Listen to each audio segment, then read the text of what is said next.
Hamas ने Israel के 600 सैनिक मार दिए और साथ ही साथ फलस्तीन के अंदर अभी भी क्या क्या चल रहा है और कितने यहाँ पे आज हमले हुए हैं, कौन कौन क्या कह रहा है, किस देश में फिलहाल क्या चल रहा है, रशिया में क्या चल रहा है, और भी बहुत सारी मतलब न्यूज होने वाली है जो कि आपको पता होनी चाहिए। मैं एक एक करके आपको बताऊंगा, जल्दी जल्दी बताऊंगा, बहुत सारी न्यूज है तो मैं जल्दी जल्दी बताने की आपको कोशिश करूंगा। बस वीडियो को शुरू से लेकर आप एंड तक जरूर देखना। तो चलिए शुरू करते हैं। तो जब से जंग स्टार्ट हुई इजराइल पैलेस्तीन वाली, मैं आपको बता दूं लगभग अभी तक यहाँ पे जो रिपोर्ट निकल के आ रही है उसमें यह बताया जा रहा है कि लगभग यहाँ पे 600 सैनिक इजराइल के जो है वो मारे जा चुके हैं, जो कि ग्राउंड वाली जो जंग चल रही है मतलब इजराइल के और यहाँ पे हमास के बीच में जो चल रही है। तो हमास ने लगभग इजराइल के 600 सैनिक उसमें मार दिए हैं, जबकि 3000 से ज्यादा इसमें जख्मी बताए जा रहे हैं। ये तो ऑफिशियल रिपोर्ट है, मतलब जो इजराइल वालों ने दी है। वैसे तो पता नहीं कितने मरे होंगे, कितने ज्यादा जख्मी होंगे उसका लेकिन अभी कुछ पता नहीं है। लेकिन पिछले 10 सालों के अंदर ये बताया जा रहा है कि इजराइल की तरफ से कि इजराइल के पिछले 10 सालों में ऐसी कोई भी जंग में इतने ज्यादा फौजी नहीं मारे गए जिसमें इतने अभी तक मारे जा चुके हैं। जबकि अगली जो न्यूज है वो भी हमास से रिलेटेड है और इजराइल से मैं आपको बता दूं, देखो इजराइल ने भी यहाँ पे बहुत सारे फिलिस्तीनियों को यहाँ पे अरेस्ट किया हुआ है, बहुत सारे फिलिस्तीनियों को जेल के अंदर भर रखा है। इसी तरीके से हमास ने भी इजराइल के बहुत सारे लोगों को पकड़ा हुआ है, उन्होंने भी यहाँ पे उनको अरेस्ट कर रखा है एक तरीके से। तो मैं भी बता दूं यहाँ पे इनकी एक डील हुई है इजराइल को और हमास के बीच में, जिसमें बताया जा रहा है कि इजराइल जो है लगभग यहाँ पे 700 फिलिस्तीनियों को रिहा करेगा, जिसमें 100 लोग ऐसे भी हैं जिनको इजराइल ने उम्र कैद की सजा सुनाई थी, उनको भी उसमें रिहा करा जाएगा 700 लोगों के अंदर। वहीं हमास की तरफ से 40 लोग यहाँ पे मतलब 40 इजरायली हैं उनको यहाँ पे छोड़ा जाएगा और इधर से 700 लोगों को छोड़ा जाएगा। इस तरीके की डील हुई है जो कि हमास के और इजराइल के बीच। और ये रिपोर्ट जो मैं दे रहा हूँ एक्सिस रिपोर्ट के मुताबिक मैं आपको ये बता रहा हूँ, तो आप यहाँ पे देख सकते हो अभी। तो ये एक तो ये रिपोर्ट थी, जबकि मैं बात करूं यहाँ पे अभी आज की, तो आज यहाँ पे जो है राफा के अंदर यहाँ पे फलस्तीन का जो राफा वाला एरिया है मतलब इजिप्ट से मिलता हुआ, वहीं पे बहुत सारे फलस्तीनी अभी यहाँ पे जो आपको पता ही होगा वहां पे घर बसा रखे हैं, सभी ने टेंट वगैरह लगा के रह रहे हैं, क्योंकि गाजा में तो भाई उनका यहाँ पे जो है बिल्कुल छूट गया है, तो अभी वो राफा के अंदर रह रहे हैं। तो अभी मैं आपको बता दूं यहाँ पे नेतन्याहू की एंटनी ब्लिंकन के साथ अभी एक यहाँ पे मुलाकात हुई थी और उस मुलाकात में अमेरिका की साइड से एंटनी ब्लिंकन है उन्होंने कहा था नेतन्याहू को कि आप राफा के ऊपर हमला ना करें, उससे हमें भी बहुत ज्यादा, हम उसमें आपका साथ नहीं दे रहे और हमारी तरफ से मतलब वो ना है कि आप उसके ऊपर ना करें। लेकिन नेतन्याहू का कहना था कि आप हमारे साथ आए या ना आए, हम राफा के ऊपर ऑपरेशन करेंगे, हमास के जो लोग उसके अंदर राफा के अंदर हैं उनको यहाँ पे जो है स्ट्राइक करके हमला करके मार देंगे। इस तरीके से बोला जा रहा है नेतन्याहू की तरफ से। इजराइल ने ऑपरेशन करना स्टार्ट कर दिया है और हमास के लोगों को नहीं, वही आम लोगों को जिस तरीके से भी मारता आ रहा है इजराइल वही मारना शुरू कर दिया है। आज यहाँ पे इजराइल ने राफा के अंदर एयर स्ट्राइक करी है और इस एयर स्ट्राइक में लगभग 6 यहाँ पे घरों को टारगेट बनाया गया है, जिसमें लगभग यहाँ पे 36 फलस्तीनी यहाँ पे जो है वो आम नागरिक जो है वो मारे गए हैं और बहुत ज्यादा इसमें 40 से 50 लोग से भी ज्यादा इसमें जख्मी बताए जा रहे हैं। तो ये आज की कंफर्म रिपोर्ट है कि 36 लोग इसमें मारे गए और भी मैं आपको लास्ट में पूरी रिपोर्ट दूंगा कि 24 घंटे का क्या हालात है। और वहीं गाजा सिटी के अंदर लगभग 19 लोग और यहाँ पे मारे गए हैं, जिसमें 23 से ज्यादा कुछ जख्मी बताए जा रहे हैं। इन ये हुआ है एक और यहाँ पे इजरायली आर्मी ने यहाँ पे अटैक और किया है,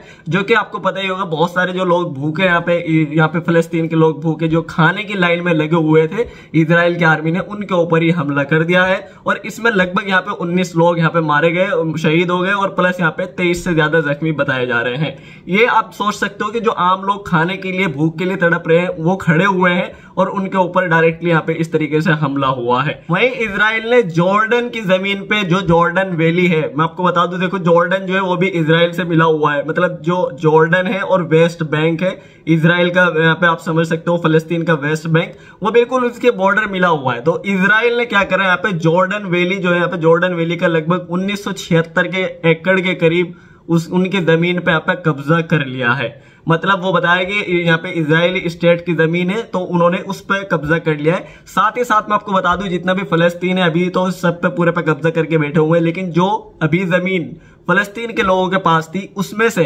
एक और यहाँ पे बड़ी रिपोर्ट ही निकल के आ रही है कि जो वेस्ट बैंक के अंदर फलस्तीनियों के पास यहाँ पे जो जमीन थी उसमें लगभग 800 एकड़ इजराइल ने और कब्जा कर लिया है। पहले आपको पता ही होगा गाजा सिटी अलग है, वेस्ट बैंक अलग है, जहां पे फलस्तीनी अलग रहते हैं और इजरायली अलग रहते हैं, लेकिन इन्होंने 800 एकड़ जमीन और वेस्ट बैंक की कब्जा कर ली है, जिसपे इजराइल का यहाँ पे अपनी बस्ती, इजराइल के लोगों की बस्ती बसाने का यहाँ पे प्लान है। तो 800 एकड़ और यहाँ पे फलस्तीन की जमीन पर कब्जा कर लिया है इजराइल ने। वहीं मैं आपको बता दूं आजकल जो गाजा के पास यहाँ पे जो खाना पहुंचा रहा है वो एक तो यूएनआरओ है, मतलब कि यूनाइटेड नेशन का यूएनआरडब्ल्यूए जो यहाँ पे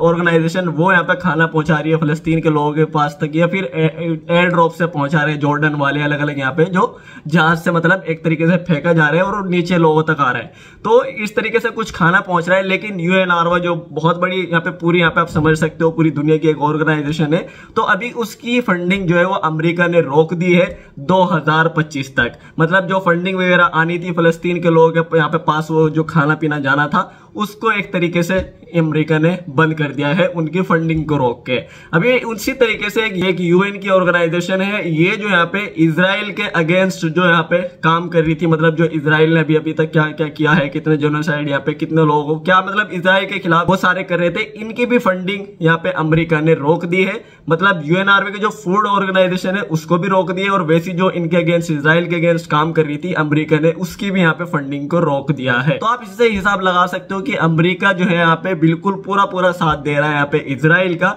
और इसी तरीके से साथ देता आ रहा है। साथ ही साथ अमेरिका ने एक और बड़ा काम यहाँ पे इजराइल के लिए करा है। अमेरिका के प्रधानमंत्री बाइडेन ने जो यहाँ पे लगभग 3.3 बिलियन का यहाँ पे जो है एक एग्रीमेंट साइन करा है यहाँ पे नेतन्याहू के साथ, जो कि इजराइल की मिलिट्री के लिए करा गया है। मतलब इतना सारा पैसा और इजराइल के लोगों को दिया जाएगा, जो 3.3 बिलियन है, और ये इजराइल की मिलिट्री के लिए दिया गया है। तो आप सोच ही सकते हो ये किसके काम आने वाला है, ये मिलिट्री के काम आएगा, और ये गाजा के लोगों के ऊपर ही यहाँ पे सारा का सारा पैसा खर्च होगा। क्योंकि इजराइल की मिलिट्री पे खर्च हो रहा है, तो समझ लो गाजा के लोगों को ही मारा जा रहा है और उनके ऊपर ये खर्च होने वाला है। तो इस तरीके से अमेरिका उधर से फंडिंग रोक रहा है, इधर से यहाँ पे इनकी मदद कर रहा है, इतने सारे पैसे दे रहा है। तो आप सोच सकते हो अमेरिका किस तरीके से पूरी तरीके से मदद कर रहा है यहाँ पे इजराइल की। वहीं मैंने आपको अभी एक न्यूज बताई यहाँ पे वेस्ट बैंक वाली, जो जॉर्डन वैली के पास वेस्ट बैंक की जो जमीन थी 800 एकड़ जो इजराइल ने यहाँ पे कब्जा करी है, उसको यहाँ पे जर्मनी ने कंडम भी करा है। तो आप सोच सकते हो ये बिल्कुल न्यूज कंफर्म आ रही है कि इतनी बड़ी जमीन यहाँ पे जो है वो कब्जा कर ली है फलस्तीन की जमीन को यहाँ पे इजराइल ने। और ये लगभग ऐसा मतलब जो कब्जा हुआ है लगभग 30 साल के अंदर, अभी तक कोई भी ऐसा कब्जा नहीं हुआ था, लेकिन 30 साल के अंदर ये सबसे बड़ा कब्जा भी बताया जा रहा है इजराइल का, जो कि फलस्तीन की जमीनों को वापस से इसने हड़प लिया है। इजरायली आर्मी, इजरायली चोर आर्मी ने, डकैत आर्मी ने गाजा में जो घर है मतलब उनके अंदर से मनी पैसा मतलब चुराया है, मतलब डाका डाला हुआ है। आपको पता है ये लोग अपने अपने घर छोड़ के जा रहे हैं, या फिर इन्होंने डायरेक्टली इसी घरों में घुस के जितना पैसा घर के अंदर रखा हुआ था, ज्वेलरी अंदर रखी हुई थी, उस सभी को यहाँ पे जो है हड़प लिया है और लूट लिया है इजराइल की आर्मी ने। तो इसका मैं आपको बता दूं 90 मिलियन मतलब यहाँ पे 90 मिलियन शेकल यहाँ पे जो गाजा के मतलब आप समझ सकते हो 90 मिलियन शेकल्स, जो लगभग 24 मिलियन डॉलर के करीब होते हैं, वो अभी यहाँ पे कंफर्म हुए हैं कि इतना पैसा इन्होंने लूटा है, इतनी ज्वेलरी इन्होंने लूटी है। ये कंफर्म बताया जा रहा है कि इतना पैसा इनकी तरफ से चोरी करा गया है, जो इजराइल की आर्मी ने चोरी करा है गाजा के घरों में से। वहीं हम बात करें यूएन की, यूनाइटेड नेशन की, तो यूनाइटेड नेशन अभी जो एक प्रस्ताव रख रहे हैं जिसमें यहाँ पे बताया जा रहा है कि रमजान के महीने की वजह से तुरंत सीज फायर होना चाहिए, मतलब शांति समझौता होना चाहिए तुरंत के तुरंत, जो कि यूनाइटेड नेशन का कहना है। आपको पता होगा इससे भी पहले कई प्रस्ताव यहाँ पे हो चुके हैं यूएन के अंदर, लेकिन फिर से वही यहाँ पे कभी कोई वीटो कर देता है, कभी यहाँ पे कोई वीटो कर देता है, लेकिन शांति समझौता जो गाजा का है वो नहीं हो पा रहा है। लेकिन यूनाइटेड नेशन ने इस बार कहा है कि ये प्रस्ताव यहाँ पे रखा जाएगा, लेकिन इस प्रस्ताव में यहाँ पे चाइना ने जो यहाँ पे यूनाइटेड नेशन का सपोर्ट दिखाया है कि ये गाजा के अंदर सीज फायर होना चाहिए, शांति समझौता होना चाहिए रमजान के महीने के लिए, और साथ ही साथ यहाँ पे नेतन्याहू ने इसको कैंसिल कर दिया है। साथ ही साथ अमेरिका को भी धमकी दी है कि आप भी इस यहाँ पे ना जाएं, इसके अंदर जो ये प्रस्ताव यहाँ पे यूनाइटेड नेशन कर रहा है इसके अंदर ना जाए, और ये नेतन्याहू मतलब इजराइल का कोई भी उसके अंदर नहीं आ रहा है। तो आप समझ ही सकते हो कि यहाँ पे सीज फायर यहाँ पे इजराइल नहीं चाहता है, यूनाइटेड नेशन भी चाह रहे हो और देश भी चाह रहे हैं, लेकिन अमेरिका और यहाँ पे जो है इजराइल नहीं चाहते कि सीज फायर हो। लेकिन फिर भी अमेरिका वालों ने, जो अमेरिका के स्पोक पर्सन उन्होंने कहा है कि हम इसके अंदर आने की पूरी कोशिश करेंगे। तो अभी देखते हैं ये जो यहाँ पे होता है यूनाइटेड नेशन का कहना है अमेरिका आए ना आए, इजराइल आए ना आए, लेकिन ये जो प्रस्ताव होगा तो इसके अंदर देखते हैं, जो भी होगा मैं आपको अगली न्यूज में जो है इसको बता दूंगा। वही बात करें राफा की, तो राफा में मैंने आपको बहुत बताई कि राफा के अंदर कई हमले हुए हैं आज, तो वो यहाँ पे हमले होने के बाद भी यहाँ पे आज बहुत सारे लोगों ने यहाँ पे राफा के जितने भी यहाँ पे लोग रह रहे हैं राफा के अंदर, उसमें बहुत सारे लोगों ने यहाँ पे एक मैसी यहाँ पे इफ्तार का यहाँ पे दस्तरखान लगाया था, जिसमें सारे के सारे लोग यहाँ पे एक साथ बैठ के रोजा इफ्तार कर रहे थे। अब उनके पास यहाँ पे खाना तो है नहीं, एक तरफ बॉर्डर पे खाना यहाँ पे खड़ा हुआ है और दूसरी तरफ बच्चे यहाँ पे भूख से मर रहे हैं, लेकिन उनके पास जो भी यूएनआरडब्ल्यू की तरफ से खाना जा रहा है या फिर जो ड्रॉप के थ्रू यहाँ पे खाना पहुंच रहा है लोगों के पास, जो भी कुछ खाना है, कोई इधर अपने घर से लेकर आ रहा है, जो भी मतलब घर तो रहे नहीं, जो भी जहां भी रह रहे हैं, जिसके भी पास जो भी है वो एक उन्होंने आज बड़ा सारा दस्तरखान लगाया और सारे लोगों ने बैठ के यहाँ पे बहुत सारे लोगों ने बैठ के एक साथ रोजा इफ्तार करा है। तो यहाँ पे उनके पास वैसे भी खाने को नहीं है, जो राफा के अंदर लोग रह रहे हैं, फिलिस्तीन के अंदर लोग रह रहे हैं, खाना नहीं पहुंच रहा,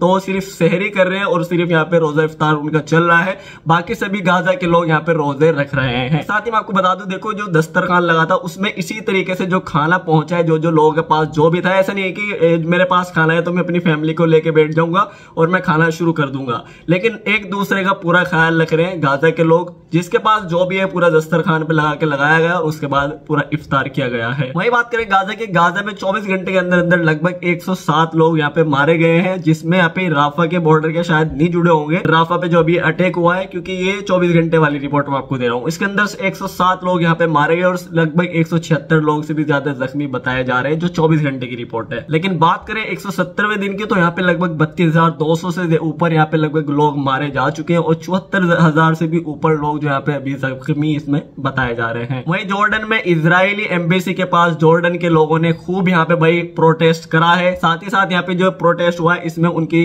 पुलिस के साथ लड़ाई भी हो गई है, क्योंकि वो इजराइल की एम्बेसी के पास जाके यहाँ पे जो है वो प्रोटेस्ट कर रहे थे। साथ ही साथ पुलिस के साथ क्लेश होने के बाद उसमें जो यहाँ पे पुलिस ने उनसे कहा है, या फिर यहाँ पे जॉर्डन के लोगों ने कहा है कि भाई आप यहाँ पे इजराइल की एम्बेसी के पास आके प्रोटेस्ट नहीं कर सकते, आप यहाँ पे जो बॉर्डर है उसके पास आके यहाँ पे प्रोटेस्ट नहीं कर सकते। आप प्रोटेस्ट करो, प्रोटेस्ट करना आपको अलाउ है, लेकिन आप इजराइल के आसपास भी मत भटको, यहाँ पे आके आप प्रोटेस्ट नहीं कर सकते। उसके बाद ही उनकी यहाँ पे लड़ाई हो गई है इजराइल के साथ। साथ ही साथ और भी कई सारे देशों में आज यहाँ पे जो है इजराइल के खिलाफ यहाँ पे प्रोटेस्ट हुए हैं, इस जेनोसाइड के खिलाफ प्रोटेस्ट हुए हैं। मैं आपको यहाँ पे जिसमें ऑस्ट्रेलिया और यहाँ पे आयरलैंड और जर्मनी आते हैं, तो इसमें भी बहुत ज्यादा यहाँ पे आम जनता ने यहाँ पे प्रोटेस्ट करे हैं, बहुत सारे हजारों लोगों ने प्रोटेस्ट किया गया है। लेकिन फिर से मैं आपको बता दूं, आम जनता तो सभी यहाँ पे देशों की, बहुत सारे देशों की आम जनता यहाँ पे प्रोटेस्ट कर रही है, लेकिन जितनी भी है सरकारें, चाहे इनमें मुस्लिम देशों को ले लो या फिर और बाकी देशों को ले लो, 1 2 3 4 यहाँ पे देश को छोड़ के, जैसे कि यमन हो गया, लेबनान हो गया या फिर जॉर्डन वगैरह, इस तरीके से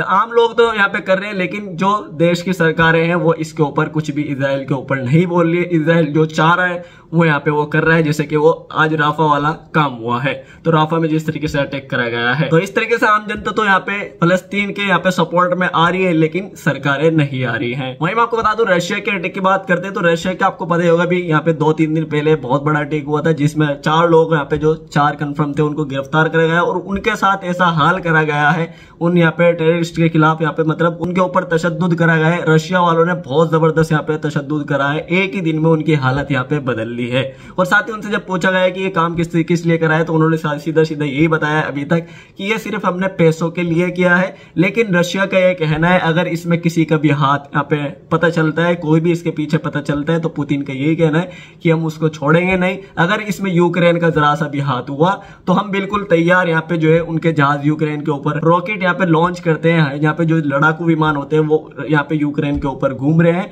अगर ऐसा कुछ यूक्रेन की तरफ से पाया जाते हैं तो हम डायरेक्टली हमला कर देंगे और बड़े बड़े मिसाइल यहाँ पे से अटैक कर सकते हैं यूक्रेन के ऊपर। इस तरीके से यहाँ पे धमकाया जा रहा है यहाँ पे पुतिन की साइड से, अगर कुछ भी ऐसा पता चलता है। तो अभी भी पूछताछ जारी है उन अटैकर से, और यहाँ पे उसमें आपको पता ही है डेथ टोल जो है वो लगभग 140 से ऊपर, और यहाँ पे जख्मी मैंने आपको बताया थे पिछली वीडियो में, तो वो पिछली वीडियो भी आप जाके देख सकते हो। साथ ही साथ रशिया के अटैक होने के बाद भी सारी यहाँ पे सरकारें यहाँ पे जो है वो अलर्ट मोड पे आ चुकी थी। तो तुर्की ने लगभग यहाँ पे 40 ISIS के लोगों को गिरफ्तार करा है, तुर्की के अंदर ही 40 लोगों को गिरफ्तार कर लिया गया है। साथ ही ISIS वालों ने ही यहाँ पे जैसे क्लेम करा था जो मॉस्को वाला अटैक हुआ था, लेकिन अभी इसमें तुर्की के अंदर 40 लोगों को और गिरफ्तार करा गया है, जिन पर शक वगैरह बताया जा रहा है कि टेररिस्ट है, और इस तरीके से करके गिरफ्तार कर लिया गया। तो सारी न्यूज मैंने आपको दे दी, बहुत सारी न्यूज मैंने दी है, शायद वीडियो भी काफी बड़ी हो गई हो, लेकिन पूरा आपको जितनी भी सारी न्यूज निकल कर रही थी मैंने आपको बता दी। तो बस ये थी आज की वीडियो पसंद आए प्लीज लाइक कर दें, चैनल को सब्सक्राइब कर दें, मैं इसी वीडियो अपडेट लाके देता रहूंगा। Thank you.